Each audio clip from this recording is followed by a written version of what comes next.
Good morning, Chapel family. If you're like me, you're longing for the time when we can meet together again and worship together again in person.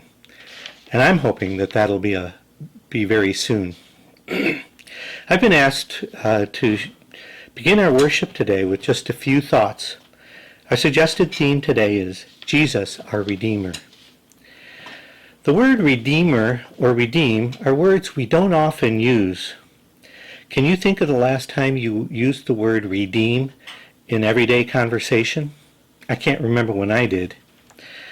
The word redeem means to buy back or pay off, to clear by payment, to recover something pledged or mortgaged by payment or other satisfaction. In looking at various dictionary definitions, they pointed out that the term redeem always has a subject. The subject is what is redeemed. Perhaps you saved coupons so you can redeem the coupon at the supermarket. The item bought by the coupon is the subject that is redeemed. Another example, maybe even better, and used in a sentence is, he is going to redeem her diamond ring from the pawn shop. The ring is the subject that is redeemed, and there is a price paid for this redemption. Jesus has redeemed us. We are the subject of his act of redemption, and he paid the price. Redemption is a major theme throughout the Bible. In fact, there's an entire book of the Bible totally about redemption, and that's the book of Ruth, where Boaz redeemed Ruth by buying back the land of her relative and redeeming Ruth in the process. The idea of redemption is used often in the Old Testament when referring to property and animals, but most often it's used in referring to redeeming Israel from slavery in Egypt. Deuteronomy 7:8 says, "But it is because the Lord loves you and is keeping the oath that he swore to your fathers, that the Lord has brought you out with a mighty hand and redeemed you from the house of slavery, from the hand of Pharaoh the king of Egypt." So God redeemed Israel from slavery in Egypt.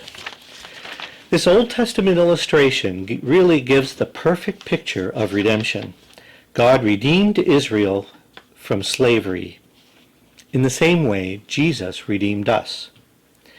This Old Testament picture points to what Jesus would one day do for us in redeeming us from the slavery of sin and the guilt pronounced by the law. And the price he would pay was very dear, his own death on the cross. Galatians 3:13 says, "Christ redeemed us from the curse of the law by becoming a curse for us, for it is written, 'Cursed is everyone who is hanged on a tree.'" Titus 2:14 says, "Who gave himself for us to redeem us from all lawlessness and to purify for himself a people for his own possession who are zealous for good works." We also have a responsibility after our redemption. Because Jesus redeemed us, we belong to God.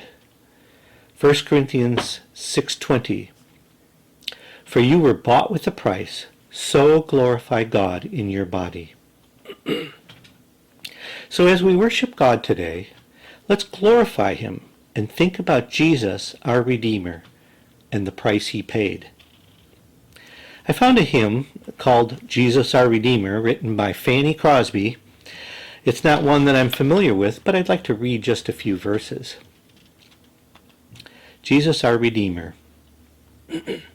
"Justified by faith in thee, peace with God henceforth have we. From the law we now are free, Jesus, our blessed Redeemer. Thou thyself our debt hast paid, full atonement thou hast made. On thy head our guilt was laid, Jesus, our blessed Redeemer. Not unto us, only thine the praise shall be.